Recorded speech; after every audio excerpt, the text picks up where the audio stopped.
Event. We are keeping a close eye on area rivers where the levels continue to rise across western Washington. We've got team coverage for you this morning. Drew Andre is live in Mount Vernon along the Skagit River, where it could reach a record during the day tomorrow. Savannah Welch is in North Bend, where the Snoqualmie River is overflowing its banks, and she's also keeping track of urban flooding there in North Bend. We'll check in with both of them in just a few minutes. But right now, we want to get to meteorologist Rich Marriott with the very latest forecast. How much rain are we expecting today? I know things are going to be tapering off. They are, and actually they've already tapered off north of Everett. I've had a front that kind of stalled right there, and to the north it has dried out, and you see up in the mountains that rain has let up. In fact, even turning to snow down to 4,000 feet in some parts of the North Cascades.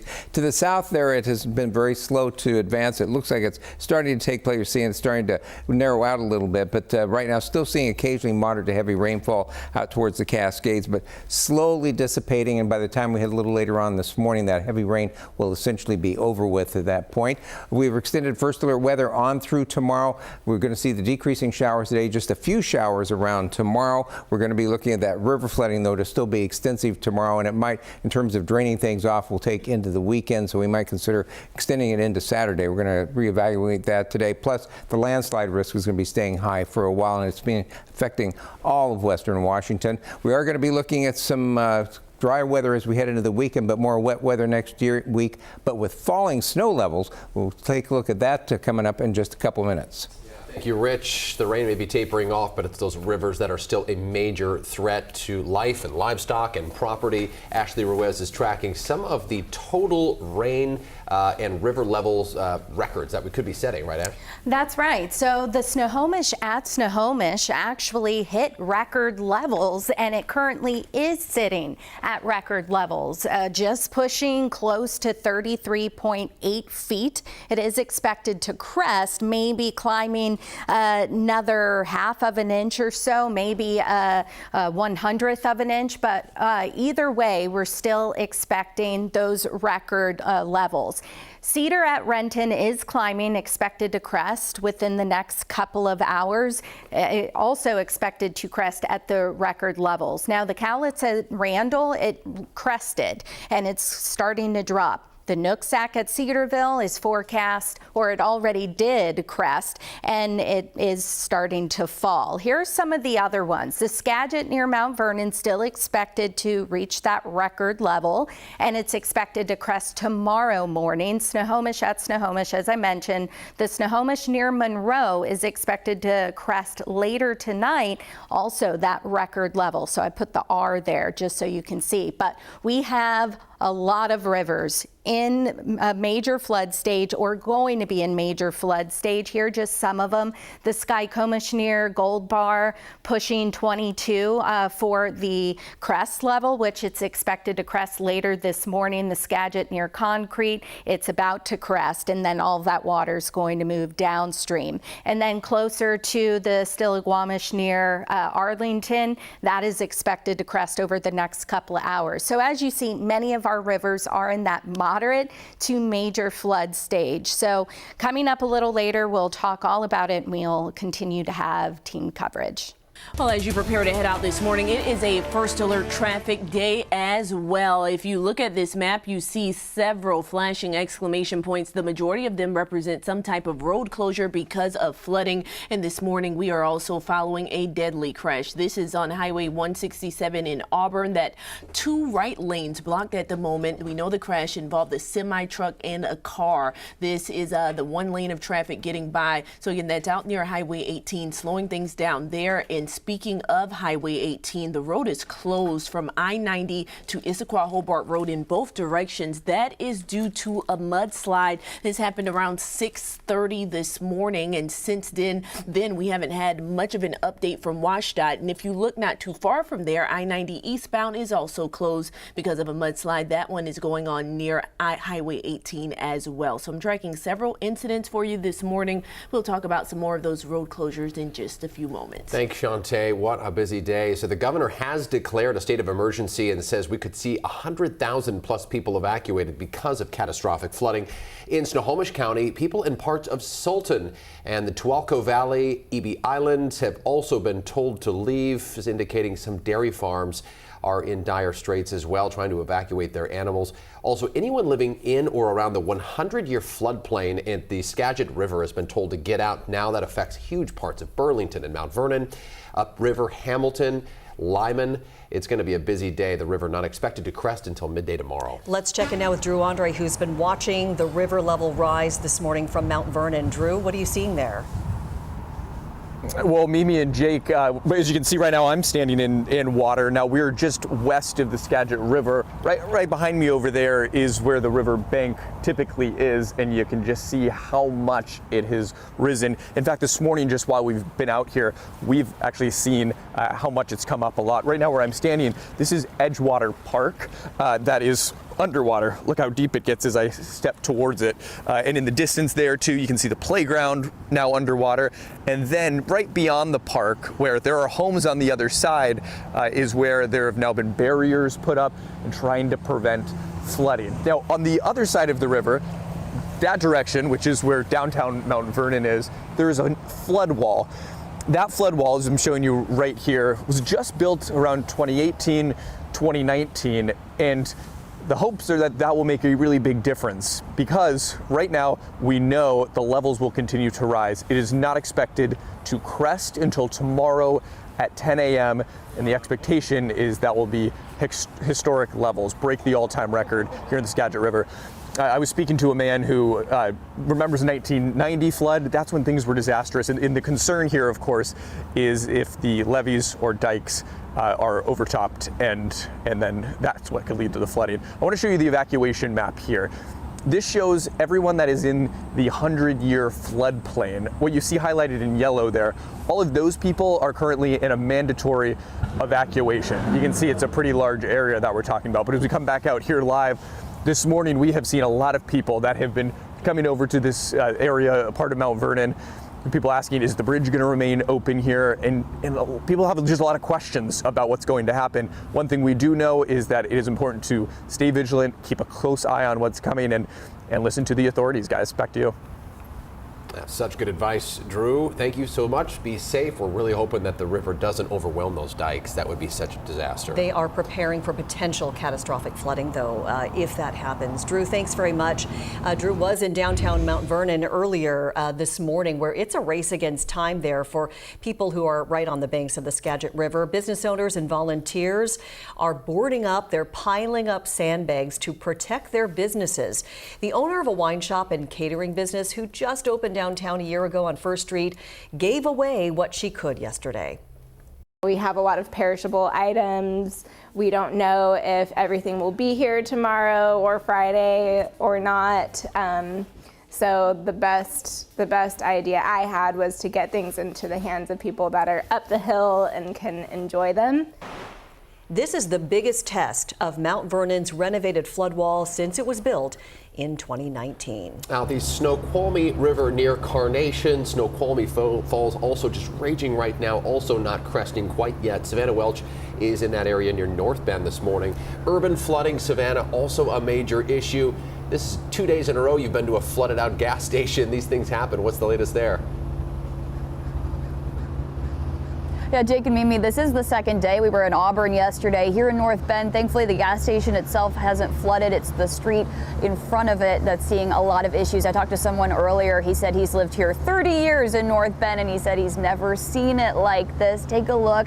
This is right off of I-90 here again in North Bend. There's probably about half a foot to a foot of water. It's between the Shell and Chevron stations. This is Bendigo Boulevard South. We've seen some drivers taking it slow, others speeding through, causing almost wakes with just how high the water is. Again, about half a foot to a foot. Some areas are a little deeper because it's more low-lying towards the middle part of the street. But the man I talked to earlier, he says he moved here in 1996, and he said this is the first time he's seen flooding this bad in North Bend. Take a listen. It's different than in the past. I've seen North Bend get water. It's dry right now, but this is really wet. The roads I've never seen like this. Back out here live, urban flooding, as you can see, is a big concern, but also river flooding as well. We were at the Snoqualmie River earlier this morning. It was moving very quickly. It was forecast to crest around 10 a.m. That's now been moved back to 4 p.m. Also, schools in the area are closed, and officials said overnight they made a lot of water rescues, helping get people that were stuck in roads or towing them out. So a lot of people that maybe went around barriers or didn't follow road signs and found themselves stuck. It sounds like there were quite a few rescues overnight. You can see just how high some of these streets are. A lot of streets underwater. This is just one of several we've seen so far this morning. So take it safe out there, because the rain is still coming down, and the roads are also very slick this morning. In North Bend, Savannah Welch, King 5 News. I guess the good news, Savannah, is looks like the rain is letting up just a little bit where you are in North Bend. So hopefully we're on the down slope of the rain. Right now, though, Jake is keeping an eye on the rivers, and there's a number of them that, I mean, we haven't even reached the cresting stage quite yet. Yeah, and some are starting to crest, which is a really good sign as well. I just refreshed here on the Snoqualmie near Savannah. It is on that upward trend here towards that, I call it 1, 2, 3, third crest of this weather event we've seen over the last week. That will be above that major flood stage. Again, this is Snoqualmie River near Snoqualmie. Anything obviously downriver is going to be cresting later. Don't have to tell you, water flows downhill. We're watching all of these rivers around the area. All the purple dots indicate major flood stage. There are a lot of them. The big one, of course, the Skagit River. This is one we are really watching right now. Really thinking about those communities up north near Concrete, Lyman, Hamilton. We hope you are all safe, getting everything boarded up, getting those sandbags ready. You're starting to see this crest. Obviously, it is going to be another, let's call it 3 or 4 hours before we start to see that crest near Concrete, still way above major flood stage. And then downriver, closer to where we just saw Drew and Mount Vernon, those flood walls built in 2019 for a reason, to reinforce events that we're witnessing right now. This black line right here, that's the all-time flood level that Ashley was talking about. We are expected to be above that with the Skagit River, and not expected to hit that crest until about midday tomorrow. That's the latest prediction. That could be a major swell, over 40 feet. That is just incredible. And again, the 100-year floodplain is all of the yellow that you're seeing here, from Rockport, downriver, Concrete, Hamilton, Lyman, all of this. Look at this huge area here in Mount Vernon. Those fields, those farmers, they welcome the flooding, but not in those populated areas. So maybe we're going to have to continue to watch this as we are seeing people boarding up towns upriver on Highway 20, getting their properties ready for this catastrophic event. I mean, we're talking about tens of thousands of people ordered to immediately evacuate. And there are a number of shelters that people have been able to go to as they have been forced to leave their homes. Now let's get to Snohomish County. Earlier this morning, our photojournalist Doug Dillon was near Monroe, where they're seeing significant flooding along the Skykomish River. Here's a replay of our conversation as he reported there. You're looking at Ben Howard Road in Monroe this morning, right near the Skykomish River. Our photojournalist Doug Dillon is there. Doug, I've been watching the water get deeper and deeper on this road. This is where a lot of people had to be rescued yesterday, right? Yes, Mimi. Yesterday, several cars were rescued from the Monroe police, and so they blocked the road off. It's right as you come over the bridge going over the Skykomish. I was thinking the exact same thing. The river has risen, or this roadway water has risen at least a foot from when I started and put my tripod down. I took a picture. I'll take another picture and show it to you later, but it is amazing. It's flooding from this side over. This is a field to my right, and then to our left is the river that it's going to. So this field is overflowing, washing across this roadway, and as you can see, the double yellow lines that you can see disappear just a few feet into it because it gets so deep. And it's so dangerous to try and drive through this. Jake had talked about it earlier. You never know what you're going to run into, and you do that. This piece of wood here was in the roadway, and I'm sure if you had your car and you got into that, you could get a flat tire, you could do some damage to your car. So you definitely, when you come to roadway closings, adhere to them. Yeah, and we are seeing just how quickly that water has risen over the last few hours since you've been there. And it only takes about a foot of water for a car to be sort of washed away. So we've been telling you about all these people in Skagit County that have been evacuated under a level 3 go now evacuation order. people who live in the 100-year floodplain. We've been talking a lot about that, and one of our viewers, Diane, texted us this morning and said, what exactly is that? Tell us what that means. Good question, Yeah. right? And we were looking this up as well because there are questions. It's kind of vague, but essentially it's not saying that you'll see it once every 100 years. It's more of an average, right? It's essentially saying this is a 1% flood. Yeah. It's a designated FEMA map zone. So FEMA, Federal Emergency Management Administration, is the one that sets those boundaries. It's important for a variety of reasons, but a 1% chance of this flood happening at any given year. Right. That also is just saying a lot of how rare these events are. Yeah, it really does underscore just the fact that this is not something we see very often. And it's also because, people may not be taking this as seriously as they should. And that's why a lot of emergency management officials are saying, when we say go now, Right. you need to go. Get This out. is not something to play around Well, it can happen with. so quickly too, Yeah. right? Because if you're in a lower lying area, in a higher lying area, when that water gets to that higher area, it's going to start to go back to the lower area, right? And That's how gravity works. Specifically why there's not just a flood warning, but there's a flash flood watch, Bingo. which means that the water could rise very, very quickly, not enough time for anybody to get out and get to higher ground safely. Yeah.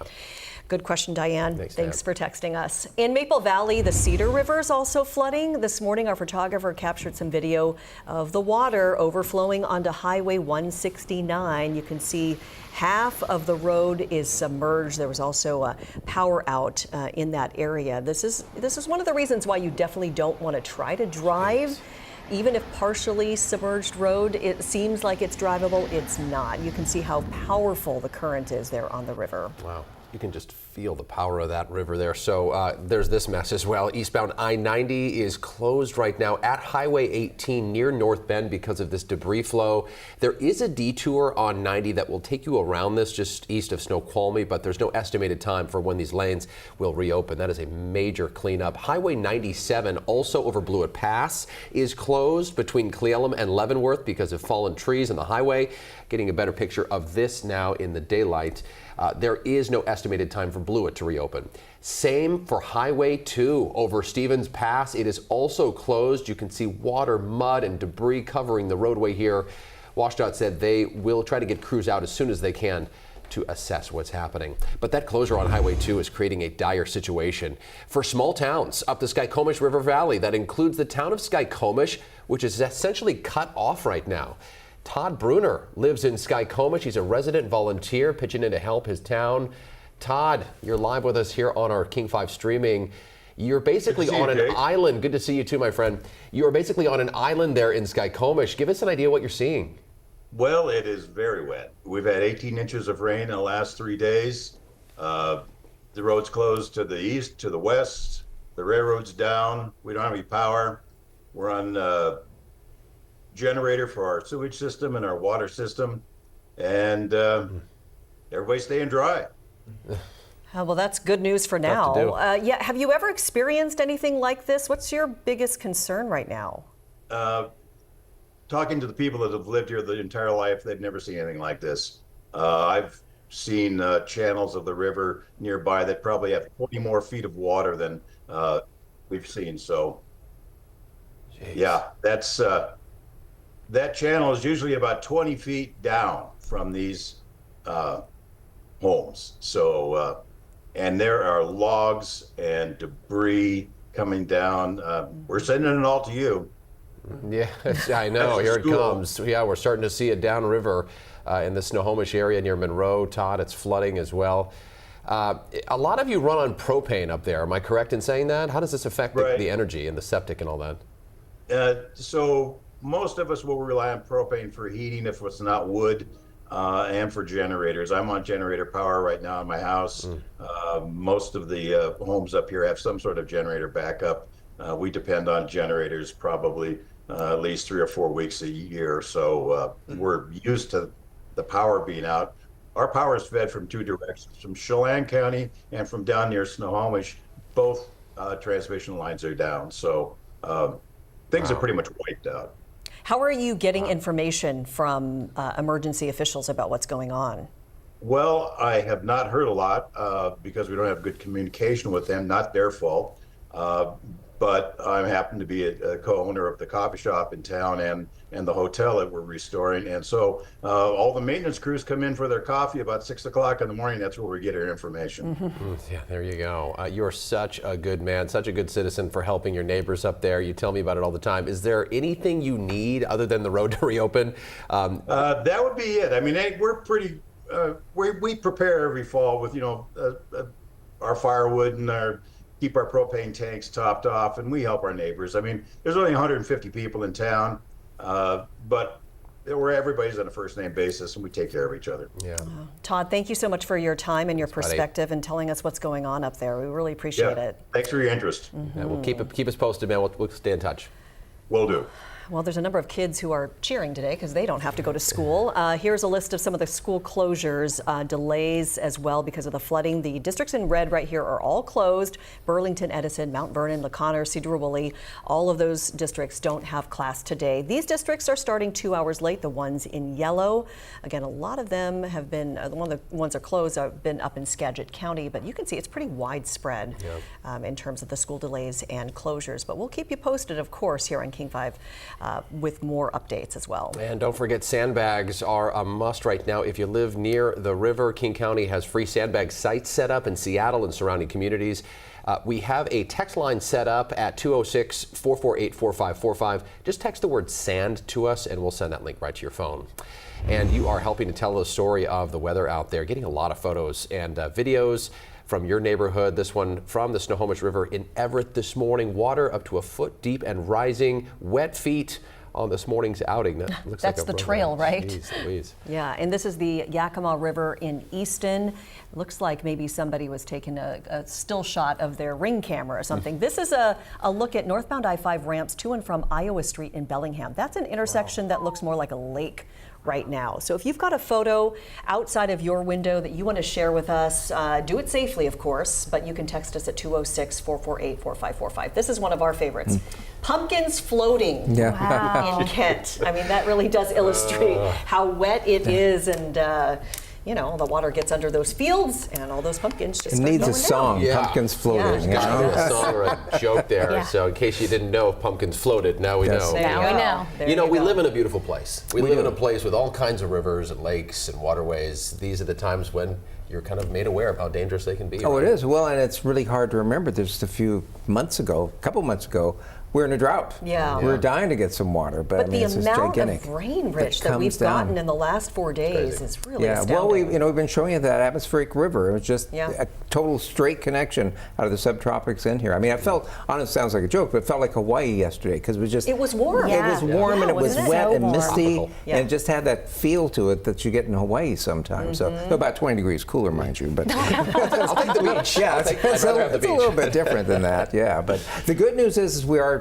drying out. It's a slow process today, but we've started to turn the water off a little bit. We've had a cold front that's been sliding through. It's stalled north of Everett. Now it just seems to be kind of breaking up, and this is associated with that atmospheric river. We've been talking about the fact that it's going to gradually dissipate over us in the next couple of days, and it's been doing that today, and starting to see the rain let up over parts of the sound, but still seeing some locally heavy amounts right there in the central sound. It's not a convergence zone or anything. It's just basically this thing dissipating over us. You still see occasionally moderate to heavy rainfall out there, but over the course of the last 2 hours, that has been diminishing. You see some of the areas down here starting to go away altogether. So we're going to get a chance to take a breath. We should only see some showers around later today and tomorrow, and then maybe a totally dry day Saturday before we do see some more rain moving in to start next week. But it's a little bit different. It's just a brush by situation. We do have that flash flood watch out, basically for northwestern Snohomish County and western Skagit County because of concern about overtopping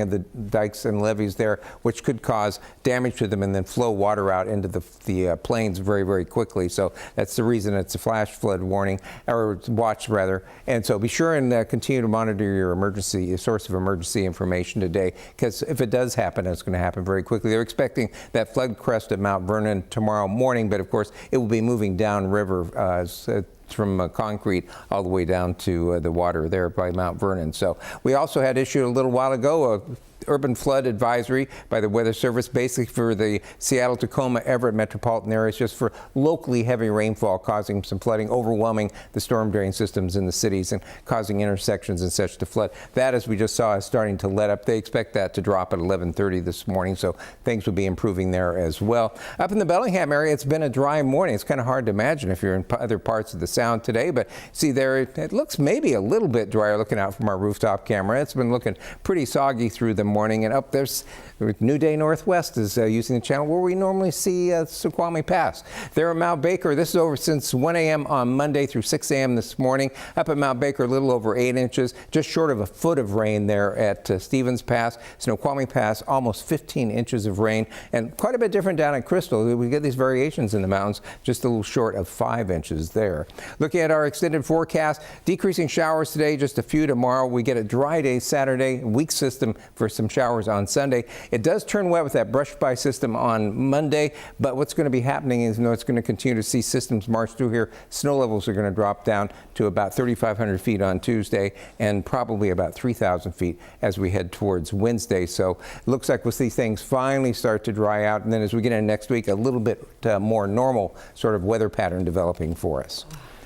All right, Rich, normal would be good at a time right about now. Also, we have been hearing from Rich and others about the term flash flood watch in our area. Yeah, Ashley's here now to talk a little bit more about what this means. This is not something we hear very often, right? No. In fact, Perella Lewis reached out to the National Weather Service here in Seattle, and they said, yeah, this is likely one of the first ones. And there is a big difference. A lot of people are really confused because there's a flash flood watch in place for Skagit and then portions of Snohomish County. There's also a flood warning in place. So I know it's a little confusing. So we have that flood versus flood watch, and then we have a warning. Keep in mind, flash flood, it happens fast. It is fast moving water. It rises quickly. And a flood, if we have flood warnings in place, which I'll show you, that means it's slow rising flood waters. Also, it's important to know the difference between a watch and a warning.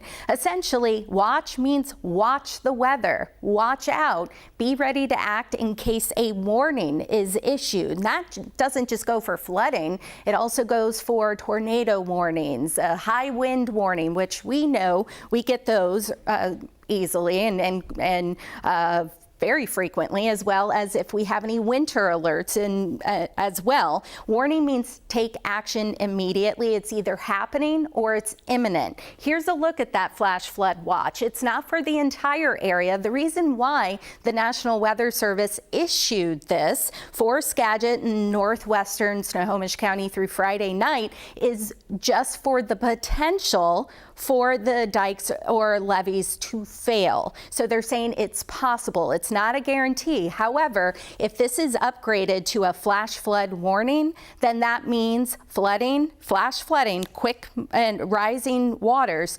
It's likely going to happen, or it's happening. So you would likely get some alerts on your phone. They're wireless emergency alerts, WEA. You may be familiar with that if you get Amber Alerts. So make sure if that is issued, you act immediately. There's a flood warning in place. Again, slow-moving flood waters, slow-moving rising flood waters for the foothills because of all of that runoff. It's going to continue to drain into our rivers, so low-lying areas, our rivers, creeks, streams, and so on and so forth. And don't forget, we all have that flash flood watch in place for much of Western Washington until tomorrow afternoon.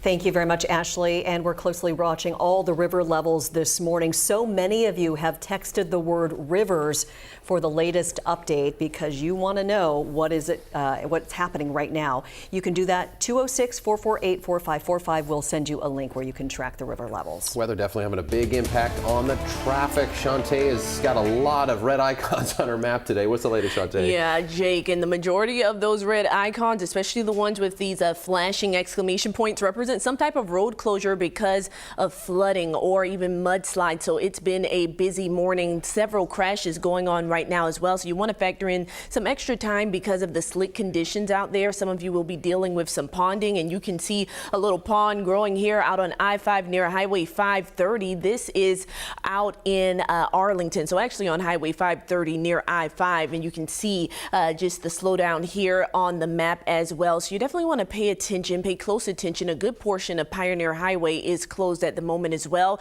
So far, we've only had one deadly crash, but it is a huge one here on Highway 167. This is near Highway 18. This semi-truck and what appears to be a car right here were involved. So again, we do know it's deadly according to the Washington State Patrol, but no further details have been released. But for the past few hours, only one lane of traffic has been getting by in this area. So if you are going to head there throughout the day, that is something to be mindful of. One big thing to keep in mind, we are dealing with a lot of road closures. One of the biggest ones out on Highway 18. If you are about to head out that way, a good portion of Green River Road still blocked in Auburn, but Highway 18 blocked out between I-90 and Issaquah-Hobart Road. And as a result, for those of you who usually take Issaquah-Hobart Road, you're going to be dealing with slow-moving traffic between Highway 18 and downtown Issaquah. We mentioned a few moments ago, eastbound I-90 still closed out near Highway 18 as well. So it's going to be a busy morning if you're traveling between Monroe and Falls City. Several closures along that route in the Snoqualmie Valley area as well. So as you head out this morning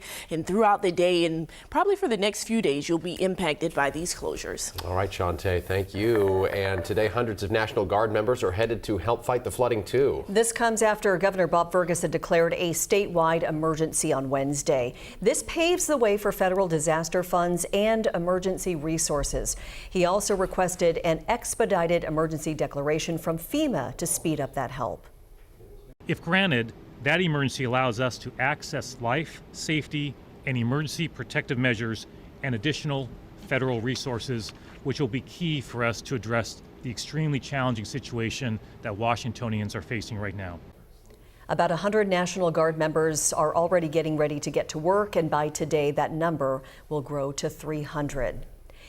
We aren't just monitoring the rivers. The governor says at least 3 dams, Lake Sylvia, Howard Hanson, and Mud Mountain, are at risk of overflowing or failing. The state is also monitoring at least 6 rivers that could break records. Several communities are under immediate evacuation orders, including parts of Mount Vernon and Cedar Woolley. And meantime, local first responders have really had their hands full. We've seen a number of rescues in the last few days. Eastside Fire and Rescue posted this photo of crews rescuing folks stranded in their vehicles yesterday. This is near southeast Falls City, Snoqualmie Road. And also this, maybe. Yeah, this one happened in Falls City involving a helicopter from Whidbey's Naval Base. There were 2 drivers who were caught in the fast-moving floodwaters. One person was stuck on the roof of their car. Another person was stuck in a tree. I'm imagining they probably got out and then climbed up the tree. Tried to escape to somehow to get to safety. Wow. Yeah, and look at these rescue crews doing incredible work saving people's lives. The power lines there too, dangerous. Yep. And here's another helicopter rescue. This happened in Sultan. Multiple people had to be rescued from this neighborhood. Here's what it looked like on the ground in Sultan. Our viewer Dareen sent these to us, showing homes along River Grove Drive. This along the river there, the Skykomish River in Sultan. Yeah, Sultan and Puyallup, those don't quite interchange, but you get the point. There is also some major flooding, as we mentioned, up in the Skykomish area. We just talked about this, the Skykomish River, too, near Monroe, right? Yeah, you can see Lewis Street Bridge there in the background. Our viewer Kimberly sent us these photos of the situation there in Monroe and the rising Skykomish River. Yeah, and we talked about this, too, but a part of the problem is the debris that comes down, hits those bridge abutments. This is in Kitsap County. Thankfully, no one was hurt when this happened. A tree crashed onto a home. It is awfully saturated, those trees being ripped up by the root ball because the ground is so wet. This is about 11 o'clock yesterday morning on Francis Avenue. Central Kitsap Fire and Rescue responded. They secured the gas line and cleared the driveway. The homeowner says his daughter's room took a hit in the tree fall here. Fortunately, she was not home at the time, thank goodness. In Whatcom County, the water is covering roads along the Nooksack River. Last night, troopers say water blocked the roadway near the bridge over the river. That's before drivers would be able to get to Nugent's Corner. And to the north, the river also started to overtake Nolte Road in Everson. One of our viewers sent us this video overnight. Wow. Also to this shot out of Whatcom County, video showing a rescue of a delivery truck there in Whatcom, getting way too deep in that floodwater. This on Van Wyck Road last night. That's just outside of Bellingham. The water was above their knees. I would say so. It looks like it's above the wheel wells. And in Arlington, city officials say Highway 530 is closed at Island Crossing because of this. There's so much water out there. Police responded to a driver who tried to drive through the floodwaters. The Cowlitz River in Lewis County continues to flood at what's considered major flood stage, triggering evacuations there. Rescuers have helped dozens of people at a year-round campsite in Packwood. Downriver in Randall, neighbors hope sandbags will protect their properties. Water and debris have caused partial closures along Highway 12, White Pass, all throughout the day. Some people who live on higher ground have been helping those in need. It come up faster than I've ever seen water come up. There's some little kids in there that were packing stuff out to the car, and the first trip there was no water, and the second trip he stepped into the water, and then I come down in there and we loaded him out and got him out of there. Much of the Cascade Peaks RV park near Packwood has been flooded by the Cowlitz River since Tuesday morning. Red Cross teams are staffing a Puyallup shelter for anyone who needs to get out of their house. It's set up at Meridian Habitat Park. They've got food and supplies, everything people need to get through the night. Elizabeth was seen and her dog had to get out fast. Waist-high water was creeping up her driveway. She told us she's grateful to have a place to stay warm, dry, and safe. And my dog and I, it's his first time in the water too, so he had to go swimming today. I think they're amazing people, you know, to take their time to come out and help people like us. Now, if you're affected by these floodwaters and you need a place to go, Red Cross shelters are open across Western Washington. They're in Mount Vernon, Monroe, Maple Valley, Puyallup, Chehalis, and Randall. And overnight, a new shelter opened in Renton at St. Matthew's Lutheran Church. For those impacted, U-Haul is offering 30 days of free self-storage and U-Box portable containers.